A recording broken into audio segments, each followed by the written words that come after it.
Hi there, it's KBB and I am now 5 months into my weight loss journey on Mounjaro, and I'm starting to think, what does my end game look like? My plan is to come off it after 6 months, and then I'll update you after a year to find out if all of my weight has piled back on again or not.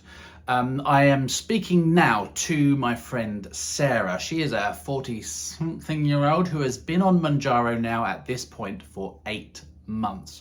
It's had an amazing transformation on her, both physically and, I hope, psychologically. We shall find that out shortly. And I spoke to her about, where does she go from here? What does success look like? Where does she end the Mounjaro? Or does she end the Mounjaro? What's her thoughts? Let's find out now. Before we get started, what is one word that you would use to describe your journey up to this point? Incredible. Oh, Yeah. that's a very positive experience. Yeah.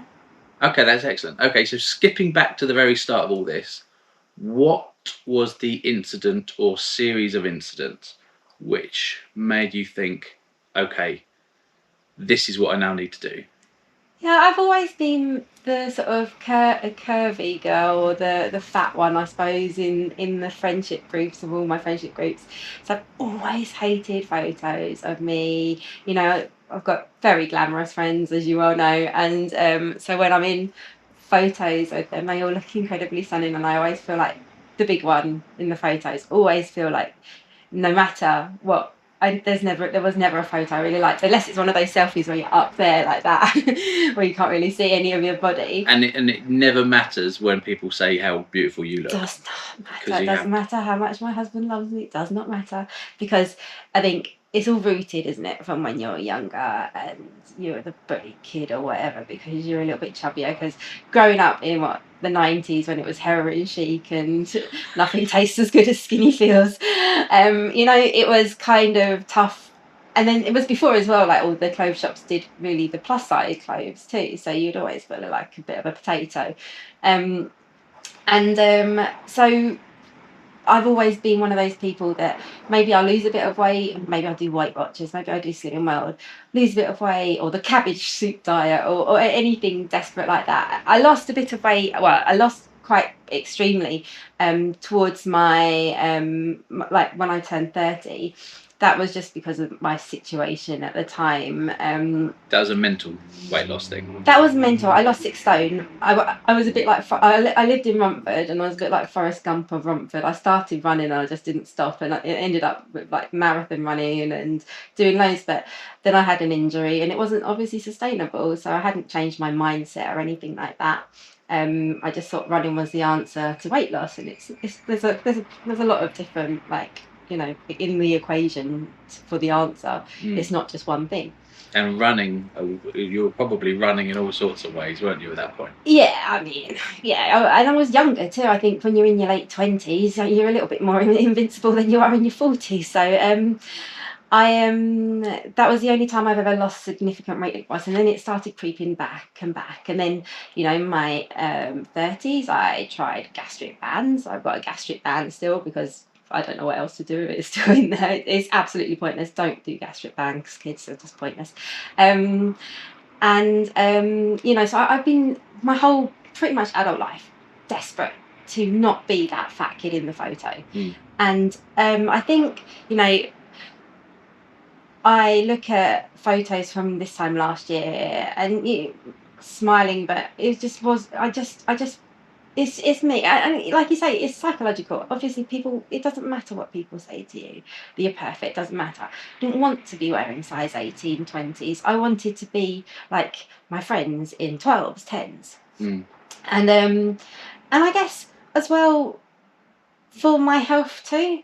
It just got too much. It was. Yeah, and I think once I heard about Mounjaro or Ozempic and all that, it was like, and the hype was very much wonder drug. And I was like, what have I got to lose? Oh, several stone to lose, but How long after starting it until you thought, ooh, this is working, Yeah, it was instantly. Instant. Like, I would say, yeah. Well, okay, maybe not instantly, but like within that first week, I was making better choices. I was turning my nose up at wine or like a chocolate. I was, oh, fancy a snack. Oh, am I hungry? No, I'm all right. Oh, okay, maybe a little snack. Apple. I'll have an apple. I'll have an apple. And again, I don't know whether that is the drug or there was me with the, you're on the injections, you're investing in this quite a lot of money each month. You know, maybe it was a bit of mindset as well, a bit psychological. Yeah. But yeah, within that first week, I was making better choices. There is definitely an element of, this is costing me money, I need to do this good. Yeah. But I think that element of the psychology wears off quite quick. So for me, yes, I'm spending money, so let's make a good decision, lasted maybe a week. Okay. And then it was whatever I fancy, I'm still going to put in my face, which is why I don't think I'm doing it very well. Okay, that's interesting, because I was very different. I think I kept on with the, and I maybe I'm stubborn more than I realise, because yeah, maybe but I definitely didn't lapse like that. I mean, lapse, it took me a while before I'd have a bit of chocolate before I had chocolate again, and then I'd have a square. I can eat a chocolate bar now if I wanted to, but don't very often really.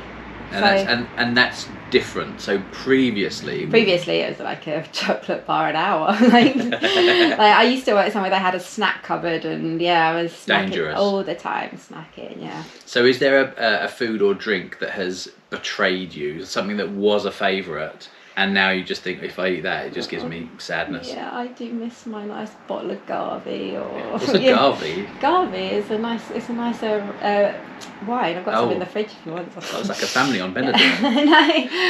No, Garvey, I think it's pronounced. It's Italian. Yeah. Nice. So you can't drink wine, or you don't enjoy it as much? I don't enjoy it as much. So yeah, where I sit, you know, on a Sunday and be like, oh, a night, especially on cold evenings like we're getting now, a nice glass of red wine, Rioja, that'd be nice.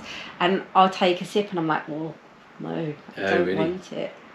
When I started it, I knew that my brain would think of things different, and that actually caused me some concern, because food is a social thing, and you know, I had friends around, and you know, that is all part of that picture. And I was a little concerned that if my brain all of a sudden didn't want to do stuff like that, whether that would change me as a person. Yeah, I don't think changed as a person's mindset has changed. I'm still very much the Sarah I was when I had 6 stone extra on top of me. But mindset and what I eat and how much I'm eating has changed. So I will still go out for dinner. What I choose from that menu is very different to what I would have done. And then when you get to desserts, do I want a dessert? No, actually I don't think I want a dessert. So mindset is very different. You still put yourself in those situations, but your choices have changed. Yeah, because I'm still sociable. It hasn't stopped me from being sociable. It hasn't caused me to be a hermit. I mean, I don't mind being a hermit from time to time, but you know what I mean? Like, I'm not now someone that won't socialise because I'm on the injections. That's just not me. I just make different choices. So have you been quite open with the fact that you're on the monge, or how have reactions been? So I don't like being disingenuous. So I haven't worn a badge or, you know, sort of like being like, hi guys, I'm on monge, I'm the MJ. I have posted pictures up, and I've had a couple of people say, oh, how have you done that? And I've gone back to them and said, I'm on the injections, sort of thing. I just, if I'm asked, I'll say. And there's been a couple of people that I've been straight away, I've started the injections, obviously friends and family, close friends and family, I told. And then everyone else, if they ask, obviously not secret now, but like, but yeah, I don't think it's such a taboo now. So many people are doing it. Yeah, I don't understand why it has to. I mean, I get that it's no one else's business, like, this is what I'm doing, but if you've struggled with weight, if you're like people who haven't been obese, I don't think can understand how miserable it makes, how different people look at you when you're obese compared to like when you're maybe a normal weight. Like even now I see it, like just, you know, sitting down for a seat on the train, I don't feel like, or on an airport, in an airplane even, where you know, you're not having to get the seat extender or whatever, the seatbelt extender on, like it you don't feel like people are judging you. And do you think people are looking at you different? Yeah, 100%. Really? I'm treated differently, 100%. I just feel like now I can't explain it, and maybe that's more psychological, that's me being psychological, but you know, people have a tendency of being like, well, you're overweight because you eat too much or you drink too much. You're lazy. Yeah, you're lazy. You know, maybe there was an element of that for me. I mean, I don't know my body composite and what caused me to always be overweight. I tried the other conventional ways. I tried to eat less and move more, which is that's the worst thing people say. Well, you don't need to go on the injections, you just need to eat less and move more. You're cheating. Yeah, and it's not quite that simple for a lot of people. Mm-hmm. And you know, I think people, you know, like I say, there's not a taboo so much now. There's still, it's like bitchiness in the press and things like that. You read things like, oh my God, Gemma Collins is on Mounjaro. Good luck to her. Poor woman's, like, you know, I feel for her. She's been like me. She's always been up and down. Like, she can't win then, can she? Because they criticise her weight, and then they criticise how she's lost it. Yeah, exactly. And you know, and that's, you know, I think, you know, definitely for women, that's something that's always you're looked at, you know, you're how you're supposed to look. Like, as go back to the 90s when you were supposed to be like these supermodels, or, and you know, I know there's a lot more about body positivity now, which is awesome, wonderful, but at the same time, personally, if you feel this isn't right, if you feel you're not healthy, you're not happy, then you can do something about it now, which isn't, you know, so hard. And it is hard having to exercise. Not everyone can exercise.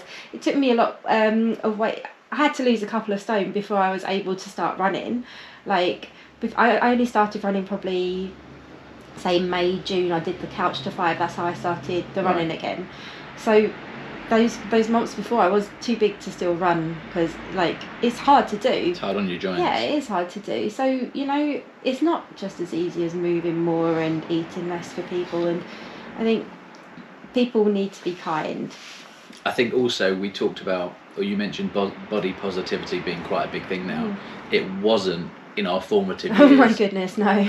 So that would have had some lasting impact for sure on us as well, in terms of how we see ourselves, I suspect, and how we think other people see us. If we only had Lady Gaga around back in the early 90s. Doesn't matter who you are. Okay, so we haven't actually talked about, I think you mentioned it earlier on, how much have you lost in total? You started in January. Yeah. And it is now, for the benefit of the video, we are now in mid to late November. Yeah. So in that time, across almost a whole year, how much have you lost? 6 stone on the nose now, yeah. 6 stone on the nose. And that works out as what on average per week? About, well, according to my app, which I track the weight on, it's like 1.8 pounds a week. Which sounds reasonable. Like, for people on the jabs, that sounds like a healthier weight loss ratio. Yeah, and like, you can read the forums where people post that they've lost 6 stone in a week. Maybe they have, and good luck to them. But I personally think that you want to be able to maintain, you want to be able to do this in a healthy way, which is not going to shock your body so much that you've lost loads of weight really quickly. There's side effects to losing weight quickly, isn't there? There's all the fun bingo wings that... yeah, baggy skin, but you know, like your hair falls out apparently. Yeah. And there's other stuff like this, which I just learned from reading up on it, and I just went to pay to get this installed, so I need to lose it slow and steady. And the baggy skin worries me, because that, if you lose the weight and you have the baggy skin, then you still look fat, right? Not quite as simple. It can fold into your clothes. Just like roll up my boobs every morning now to get into the bar. Great place to keep the remote control. like 2 snooker balls in a sock. No, so it's the skin issue isn't fun. That's why I've tried to do a bit more weight training as well to try it. But I think once you get past a certain age, it gets harder anyway to do that because you lose all the collagen and things like that in the skin. Skin elasticity. As you get, exactly. So that's important. That's why weight training is important to do well with Mounjaro. Even like I know I'm running, I need to up my weight training more because that's the stuff that's really going to help because it will build muscle mass as well then, which is also important for your metabolism. Which makes total sense, but the idea of doing weights to me is quite intimidating. I mean, I suppose you could sit on the floor and lift some cans of beans or something. But also, when we're bigger, I worked out roughly how much weight I'd lost, and that's quite heavy. So technically, just walking around as a big person, you're doing weightlifting every day. Yeah, well, yeah, I think your body gets used to it though, doesn't it, in a way? Yeah, I'm sure it must. So you're recommending weights, and I can see that building up muscle would also fill out baggy skin and change your metabolism. Yeah, exactly. So it'll help burn off the calories quicker for you as well. So was that quite a big deal for you to get into that, like doing weights, or was that quite simple? So I used to do cross training when I was trying to lose weight before, and so I love weightlifting. I love feeling strong. Yeah, it's quite empowering as a woman to be like stand there in the gym and do stand there next to all the like guys in the gym and they're all doing their weights, whatever you go and pick, because I used to be able to deadlift, I think it was 100 kilos, which was quite a lot really. Couldn't do it now, right? Just about pick up a spoon on the floor, but so it's empowering to weightlift, but and it's actually quite fun too. You, like the thing I need to get out of is thinking that when you're sweating is better, because you sweat with weightlifting, but it's not like an intense sweat like you would with like a cardio exercise. I have a real issue with sweating. I didn't realise right, it. Andrew. God, yeah. But one of the things I really struggle with doing exercise in public is looking like I can't manage something, because I'm quite a control freak. Yeah. So people thinking, oh, hold on, he's struggling, I really don't have issues with that. Oh, really? So most of my exercise is done at home, or it's dancing out and about. Okay. I do something like that. Yeah, it's a weird thing. No. I find it quite empowering. I'm like dripping. I'm like come out from running just like literally, and other than all of a sudden getting instantly cold, because like then you just cold. But the sweating makes you feel like you've actually done a workout, and that's where I need to get out of, because you don't sweat like that when you're weightlifting really. So I bet you like your arms and legs stop working for a bit, so that probably does it. Is there anything you would go back and say to day one Sarah that's just started and done her first jab to say, do this different, watch out for this? No, because I think it's a learning curve. It's all been a learning curve, and I learned it, but like there's nothing that I would have done differently. I wish I'd done it earlier. I wish I'd known about it last year and started it last year. But I'm glad I did it when I did it, and I've enjoyed the journey. Obviously, there's been days where I've had upset stomach from it, maybe a bit of dizziness, tiredness. But I've not had any extreme reactions that some people get. I've been very lucky in that respect, and it's been the best decision, other than marrying a husband and having children, that I have ever made. I know, again, this is all very in my head because no one looks at me and doesn't see me as normal, but I look at me. I look at those photos of me before and like just disgusts me, and it's not nice. That's like, a strong word as well. Yeah, it really disgusts me. Like that photo that I showed you earlier when we were out before, the drag queen, which I shall put here. The drag queen lunch or whatever it was. It was I look at it and I'm just like, ew, gross. I look awful. I look like it's just horrible. Do you realise that you're the only person that thinks like that? Because possibly. We think she's a stunner. Yeah, but like, I think, as not being rude, but I think maybe I'm the only person that counts. Your opinion, of course, it's a very valid opinion. It's the most opinion. Yeah. It's the most valid opinion is how you view yourself. Because I've got to live inside here, and I compare myself to my sister, who's for whatever reason complete opposite. She's always been skinnier, she's always had like a lovely little figure. You know, teenage years I resent almost, because she'd be the cute little popular one and I'd just be the fat dumpy one. and I never understood how we could be so different and how it was so unfair. And like, so, and I get that it's all in my head, because, you know, like, she's awesome, love it, like we're best of friends, and she doesn't see me like that. But like I said, it's me that's living in that head, and it's me that's comparing it. So it would be fair to say that your body has transformed. Yeah. But what about your own self-image? Yeah, that's still work in progress. That's still me catching a glimpse in the mirror and being like, whoa, sort of like absolutely shocked at myself. In a positive way? In an amazed way at the moment. Like, I will stand in front of the mirror and just be like, and, you know, different side poses, and sort of like, well, like, I'll put a dress on and there's like an itty bitty waist now, and it's just like, I don't understand. I've got a clavicle, darling. I've got clavicles. Decolletage. I know, darling. I never had them before. You don't look at yourself and think, I am fit. Are you not there yet? Not yet. Sometimes I'll look in myself in the outfit and be like, ooh, it's nice. But like, I will still watch videos on my phone of like plus size women trying on clothes from different clothes shops, you know, that I would have bought before, just to see what it looks like on a body, like a real person. They're still coming up on my feeds, and I'm still watching them, because you know, that's how my mind worked for so long.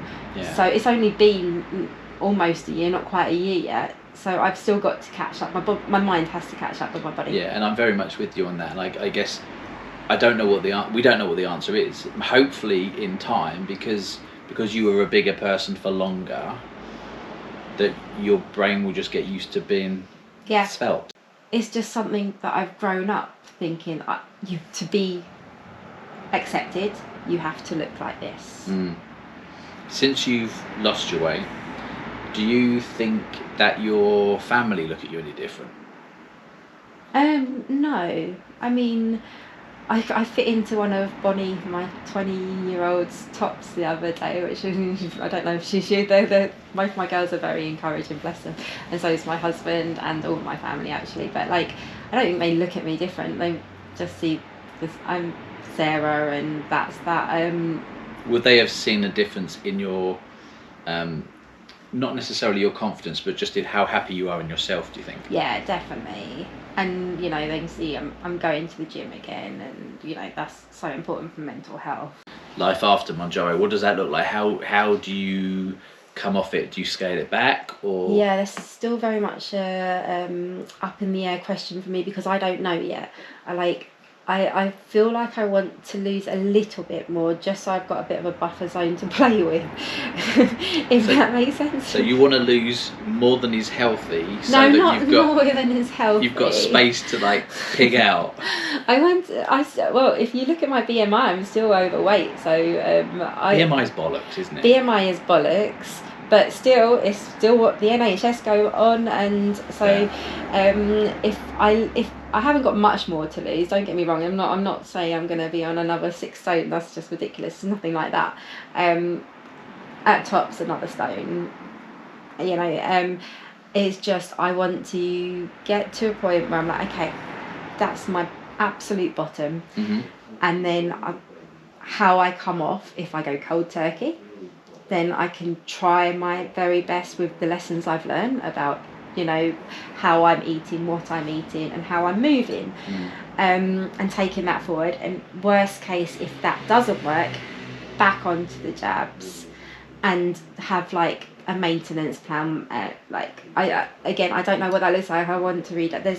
People need to do more of these sort of chats, or like, you know, put their experiences out, because more and more people are now on the maintenance side of things. So I'd actually want to read more about people's experiences. That. Yeah. There's a couple I've been speaking to. It's a married couple, and they are now at a 5 ml dose that they take once a month and that maintains everything, which I think is great to get to that point. But I still then think, well, you're taking that jab for life. So do you think you're going to slow up and then stop, or do you see this as like a long-term health top up, I suppose? Yeah, I just don't know what it is for me. Play it by ear. Yeah, I really would like, I do like the idea of coming off it completely after learning everything I've learned about myself and what I can do with my mindset. However, I know that whenever I've done that in the past, it's not worked, and whatever reason, maybe like going back to that whole body concept, how your body's built, that's not going to work for me. Maybe I'm going to need a level of medication. I mean, you know, if it's a smoker and you have patches, you're on and off them if you have a lapse. Maybe it's the same for this. Maybe, you know, I don't want to keep going back to it, but maybe it's something that I need to keep going back to. And is there any harm doing that? I mean, I don't think so. I don't think so. But as far as we know, of course, this is all still relatively young. Yeah, that's the only thing with the medications, that it hasn't, like, obviously they do studies, and after 10 years of taking the drug, then these are the sort of possible side effects, and there's none of that yet because it's still a young drug, even though, you know, it's a diabetes medication. It's been around, but it's not been specifically used for weight loss like it has been in the last few years, like couple of years or whatever. So yeah, there's still that unknown, but I'm still willing to take that risk at the moment. And isn't it interesting, the whole psychology of, we are so desperate for help to lose weight that we will take something which is technically untested long term. Yeah, but I mean, I still am benefiting massively in like my life now.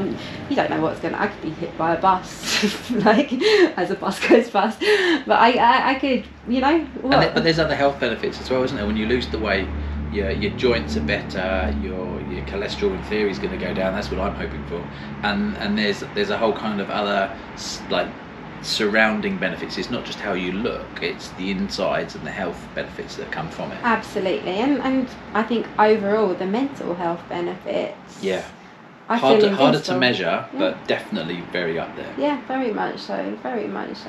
Is there any advice you would give to someone considering taking Mounjaro or any of the weight loss drugs for the first time that might be struggling with the idea of it? Oh my goodness, don't struggle. Like, if you felt like I felt, then there should be no struggle. It's the best thing you can do for yourself, for your mindset.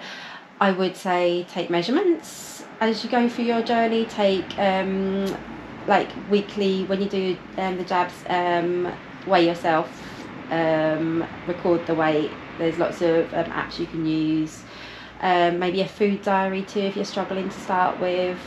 Make sure you're getting the calories in, and recording it. Take measurements. I never took measurements. Wish I'd taken measurements, because even if the scales aren't showing weight loss, the measuring yourself might show an inch lost, because you're losing fat inside you around your organs, which is the dangerous stuff. Which is the important stuff that you want to be losing fat from. Like for the health benefits, as opposed to the visual ones. Yeah. I think from my perspective, I feel like I'm not necessarily doing this properly, because I'm not getting into the calorie counting. I haven't really done much in the way of apps, to be honest. But what I have done is take measurements. And in terms of motivation, I believe measurements more than I believe other people's compliments. Yeah. So I still look at myself and I still see, I mean, I've not lost anywhere near as much as you. I've lost like 1.5 stone at this point. I don't see any change. People can see a change in me. But when I look at the measurements, my brain goes, oh, hold on a minute, that has come down. Yeah. That number is lower, therefore you must have done better. Yeah. So for me, psychologically, the measurements was probably the most important thing I could have done. Yeah. So I can actually record that change. Yeah, I didn't do measurements. I wish I'd done measurements. But then your scales also don't lie. No, well, they can do. They're not the most accurate thing, and obviously, I do my scales upstairs and the scales in the gym, and there might be a couple of pounds difference. You're never quite sure which one's the one. I always go with the one the lowest. So, but as long as you're consistent, that also doesn't exactly, matter. So I've measured myself on the same day at the same, like 5 minutes apart in 2 different rooms, and the weight's different. Yeah. And it's entirely based on what surfaces your scales on. Exactly. Yeah. So yeah, just as long as you're always weighing yourself in the same place. Yeah, but measurements, like you say, don't lie. Yeah. Yeah. Okay, so is there anything that you've experienced that we haven't talked about that you think it's important people know? Any other lessons that we haven't covered? No, I just think that, you know, if you're doing this for yourself, and it's a journey, it's an experience, and you have to learn from it. You have to take what you're learning from it, and you don't have to calorie count. That just helps, especially I think in the later stages, if you're maybe, you know, plateauing, not sure what's going on. I think then you can restock and take look at your calories and be like, oh, okay, maybe I'm eating too much or too little even. So that's something that you can do. You don't have to do it, but it can help. I just think that it's been the best experience that I've done for myself. It's almost amazing to know that even if I come completely cold turkey off, worst case, it's not working for me and the weight's creeping back, I can go back on it and then like look at a different way of maintaining on it.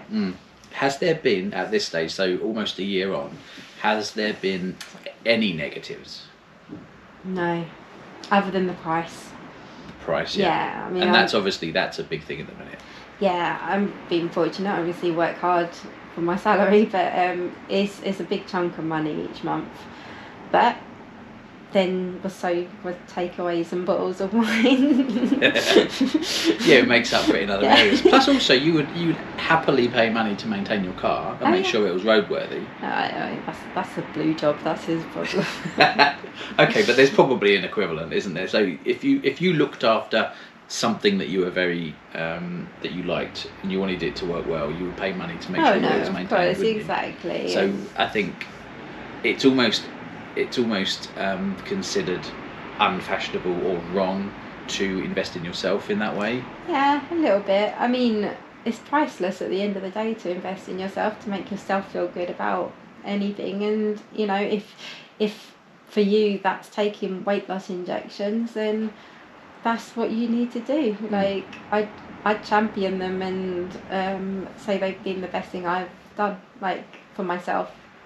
So it's almost a case of telling your younger self, it'll get better. Yeah. They'll invent Mounjaro. Yeah. Those people that bullied you won't go far. You can still see them on Facebook from time to time. Oh, see, I love looking at people that bullied me at school because most of them have got rubbish lives now. Gotcha.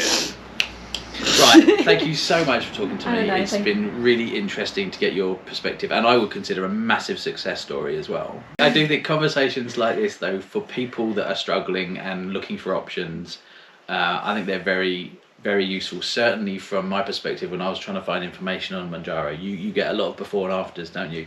This was me and this is me now, and you never see the stuff in the middle. You never see the stuff in the middle. Like you don't get the psychological stuff or the side effects or the negative elements. Exactly, and it's so important. And you know, I think people that are on Mounjaro need to share their stories, and you know, and talk to, you know, be more open. I mean, obviously, some people don't talk about being on it because it's a medication, it's no one else's business. Absolutely fair, but there's also shame for some people. Oh, it's awful, isn't it? Yeah. I think we just need to be kind. Yeah, do what's right for you to get to where you need to be. And everyone just needs to be encouraging. And I think we'll leave it there. Okay. Thank you very much for talking to me. It's been wonderful, and you are amazing. Yeah. And back to me. Thanks, me. So there you go. Be kind to yourself. That is always a useful message, and very similar to the one that we learnt with Gemma in the last video. Be kind to yourself on this journey. It's not simple. There is never any need for anyone to comment on anyone else's body unless they are specifically invited to. So just be nice. Next time you see me, I will be 6 months into my journey. It will be the stage where I will analyse my whole success over half a year, decide where I'm going from there. Will I stop the jabs? Who knows? We'll find out. See you next time. Like, follow and subscribe. If you've got any comments, whack them below. If you want to speak to me separately, in a private capacity, that sounds dodgy. Inquiries at kpb.com, and then I can answer your questions if you don't want to be on a public forum, because there are some bitches out there, as we know. Catch you next time, and I will see you then.